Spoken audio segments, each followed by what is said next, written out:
Hello, welcome to Truth and Tears. My name is Maureen. Of course, you know what we do here. We share our hearts, a place where we reveal ourselves, our truth, our stories about love, faith, transformation, and purpose. Today we have an amazing personality with me. Her name is Hi, my name is Amanda. Amanda. How are you doing today? I'm very well, You're thank not you. looking finer than me. Of course. Okay, Amanda, how do we start this conversation? I know. Okay, the truth is, loss changes us. Heartbreaks shifts us. But if you look at the mirror today, who do you see?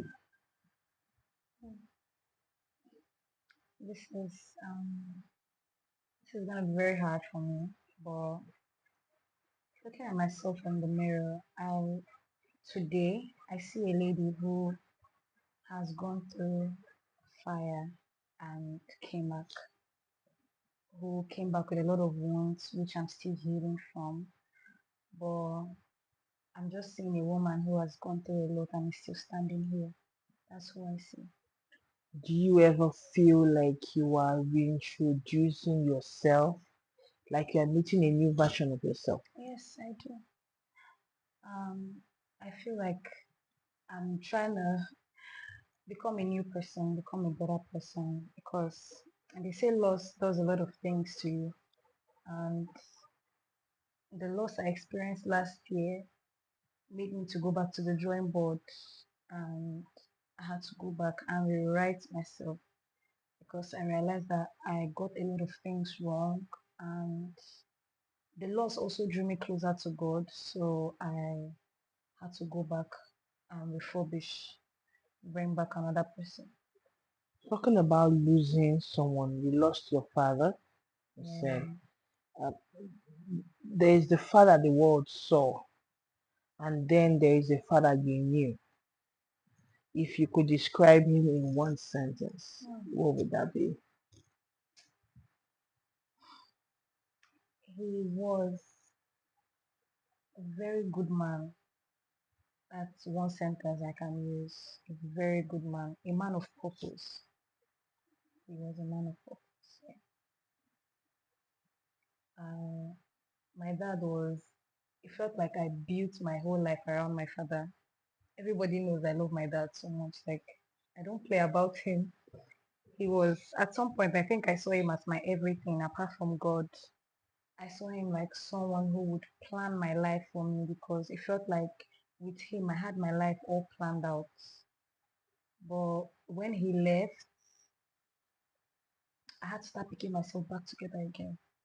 And right now I don't even know what I'm doing because most times I tell people, do you know that I don't even know what I'm doing right now? Like I just find myself doing anything I can because I feel like I'm trying to adjust to planning my life by myself, being who I am because he was the shadow behind most of my successes. He was there to hold my hand through it and help me plan my life. But seeing him go was one of the things that broke me into pieces. Yeah. You know, talking about grief isn't just sadness, it's the weight of what's missing. So, what's something small, maybe very even ordinary, that you think that you miss about him the most? I miss gisting with him. I miss, sorry. Well, I really miss gisting with him. I used to gist with my dad for hours. It might look like it's just a little thing, like it's just very small, but my dad is so full of wisdom. Like you can't sit with him and go back the same. You can't. Like I said, I saw him as my everything. Like every idea I had, I would always bring it to him first. And I really miss gisting with him. That gist. Because most times I'm at home and sometimes I want to talk to him, but it's no longer there. Many times I want to talk, but I don't have anybody to talk to apart from him because I feel like he's somebody that never judges. No matter what it is, you can bring it to him and he will never judge you. The highest thing he can do is maybe shout at you later, but at that point he has an answer to it. He can tell you what to do without judging you. So I miss talking to him. People say time heals, but does it really heal, or does the grief change shape? Personally, I think for me, time hasn't healed me because I feel like it is now I'm having the opportunity to feel his absence. Like because when he died, I had to stay strong for my mom. Like I had to make sure she was okay. And now that she's a bit okay, I feel like now It's when the wounds are my opening. wounds are opening. Do you know sometimes I can just sit down here with you and then I'm lost. Like I can see the incident of him dying. I see it all over again. Even most times in church, I had to meet my pastor on Tuesday to pray for him because I felt like I was running mad. Sometimes we can be in church and a session is going on, a very powerful session is going on, but I'm not there. I'm in the scene where he died. Hmm. And then I sit down there and I'm asking him, why did you do this to me? I keep asking, why did you do this to me? Why did you do when I was not around? Like that is what most times that's what I'm doing. I'm sitting down there in the scene where it's happening. I'm asking, why are you doing this? So I don't know if time heals, but I think I've been able to manage it now. And it's because I've found a lot of distractions. That's just the honest truth. It's now like I'm doing so many things at the same time. I'm putting so much energy here, there, but it's all to distract me because I'm just trying to see how I can manage it. I can't be in this grave forever, right? So you have to find a way to manage yourself. So that's just what I've been doing. I've just been managing. Talking about pain, I want to know, losing love when you are already grieving, does it make the heartbreak deeper, or does it just numb you? Hmm. I think it made the heartbreak deeper because at that time I needed my person, but he wasn't there. Having a relationship over 3 years, ending the same month my dad died. Was it the same month? It was the same October.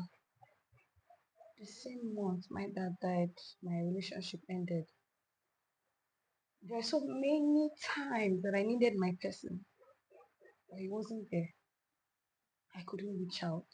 I know he would always tell me, you can reach out if you can, but I needed to heal too. So I just decided to pause. Like I just so I think everything, and at some point, yeah, it made me numb. So I think it got to a stage where I was numb, like I could not even feel anything again. But at that initial stage, that month when my dad died, my relationship ended that month. So it was a whole lot for me. Was there a moment where everything just hit you, the weight of both your dad, the heartbreak all at once? How did you navigate? How was it like? It was it was really devastating. When my dad died, okay, before then I was having issues with my school, NYS, everybody knows about that. And my dad was actually helping me with all those things. So I felt like maybe that would have been my escape. But up till now, I've not been able to go for service. So that happening, me losing my love life, sometimes my people can ask me, when are you getting married? We heard you were getting married because I was at the point of getting Getting married. married? People be like, what happened? You're not getting married. Your dad is dying. This one, that one. So sometimes I'm like, can you people just give me a break? It felt like my whole world was crumbling. Like everything happened at the same time. If there is a time where I've ever felt angry at God, that was that time. Because I'm like, okay, God, how did this one happen? At least give me one, let me hold.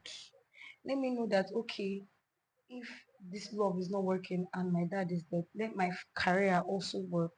And sometimes, even right now, one thing people don't know is I'm even tired of my skill, like the work I do. Sometimes I get tired.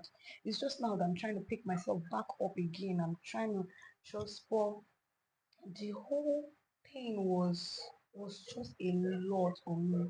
I felt like my world was ending at some point, and I was so angry at God. I'm like, God, why did you do this thing to me? But he was just like he knows what he's doing. I'm like, you know what you're doing, but you're killing me, right? Hope you know you're killing me. And how do you expect this thing to draw me closer to you? But I was even surprised how I grew closer to God. Like, it was something that I never saw coming, because when these things happened to me, I wasn't like, man, I'm not going to go to church again. I know when my friends will call me and tell me about God, I'll be like, please don't even tell me about it.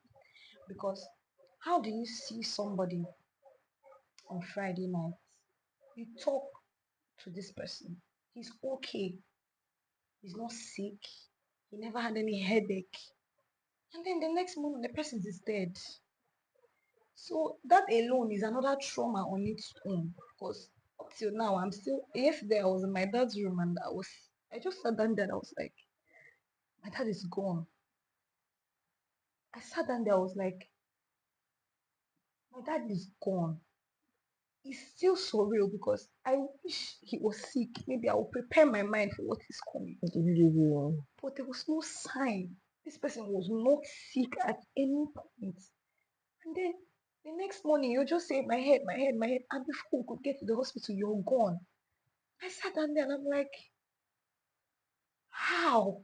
Yesterday, I was just sitting down in his room and I'm like, so my dad is gone. I was looking at things. So you're gone. Like, that was a whole lot for me. The whole thing was just happening at the same time.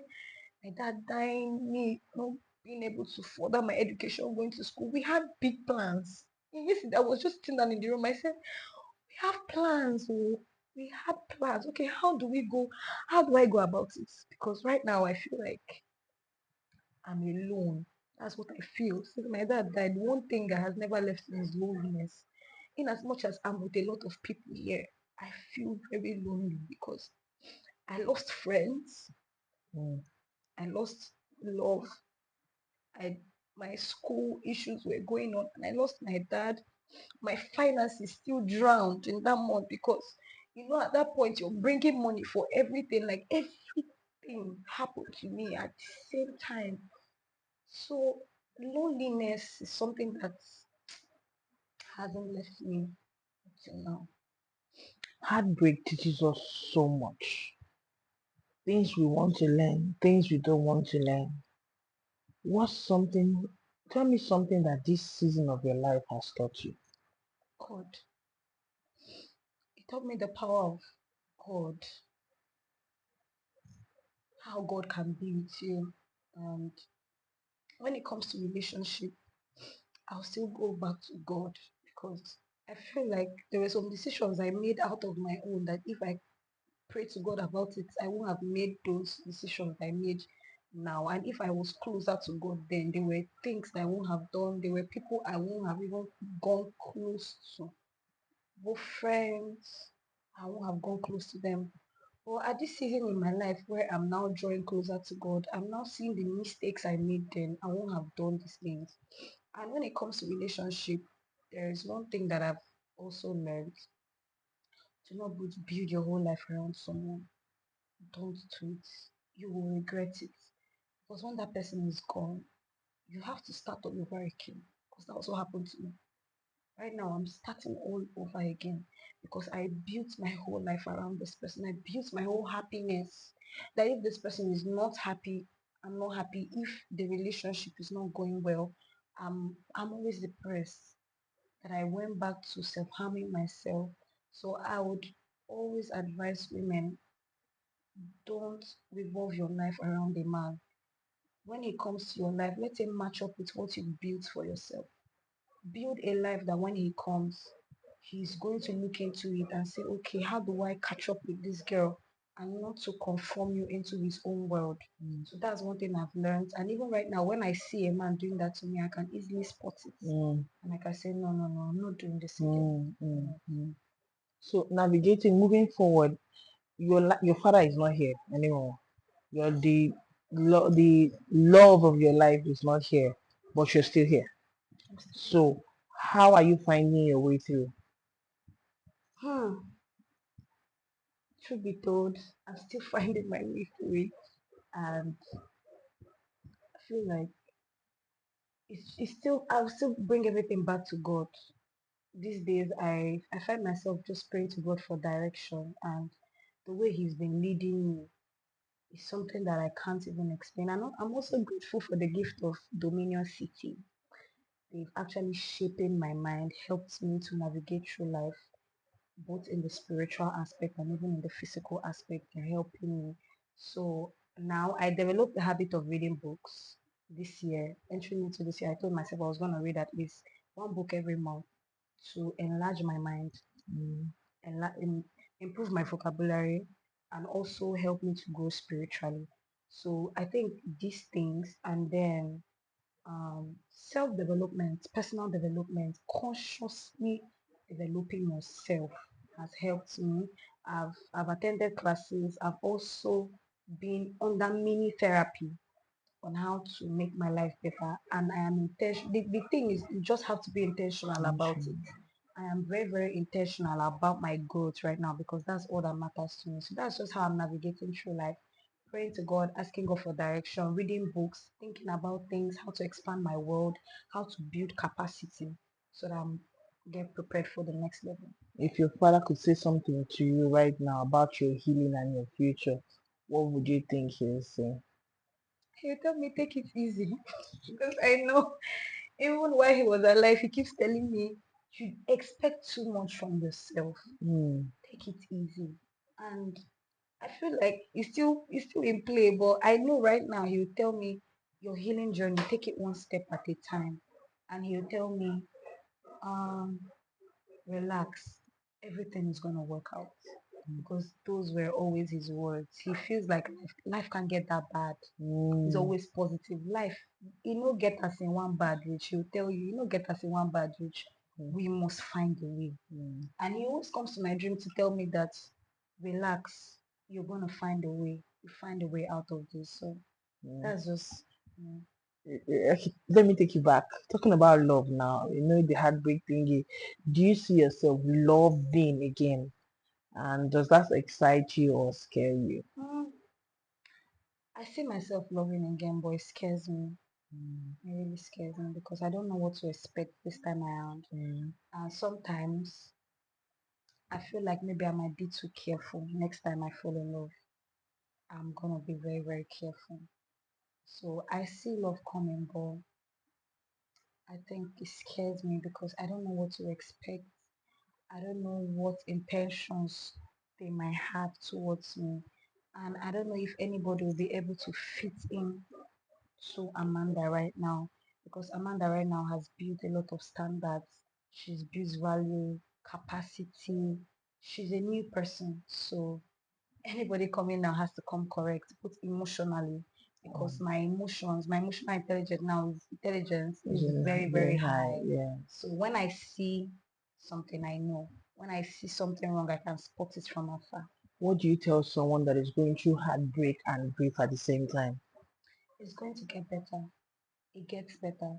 It's something I always write on my status. It gets better, better friends, better love, better relationships. And that's just how my life has been. In as much as it has been tough somehow, I feel like it's going to get better. And if you're going through grief, relax. God is in control. Mm. He's in control.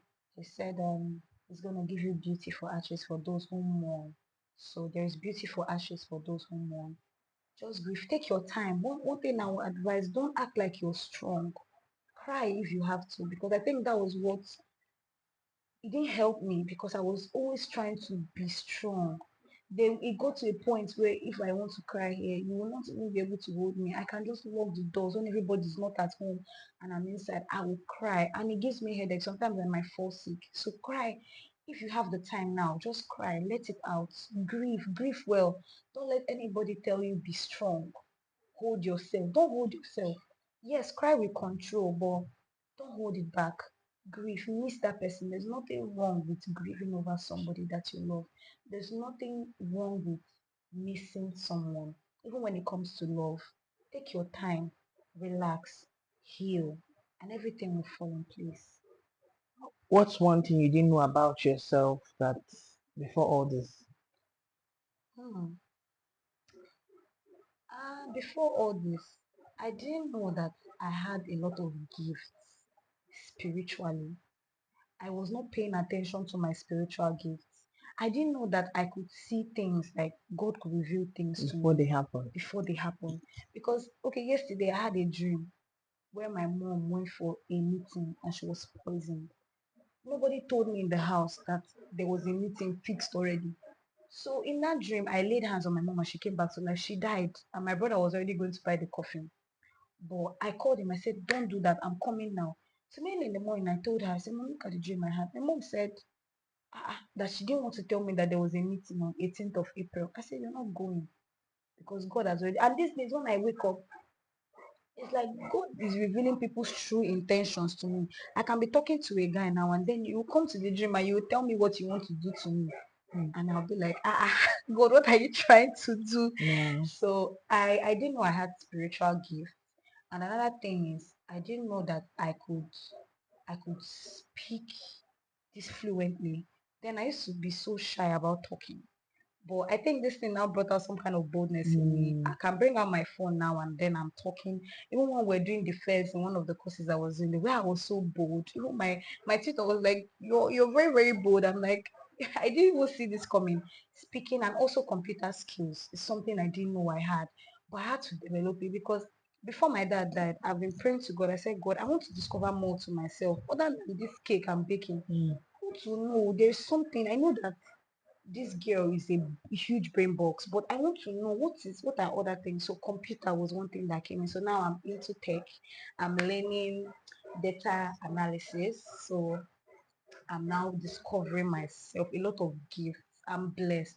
It is now that I'm knowing that girl, you're blessed. I have a lot, and I'm still discovering much. And I'll come back and I'll tell you guys more. If the woman you were before could see you today through all the loss, all the healing, what do you think she'll say?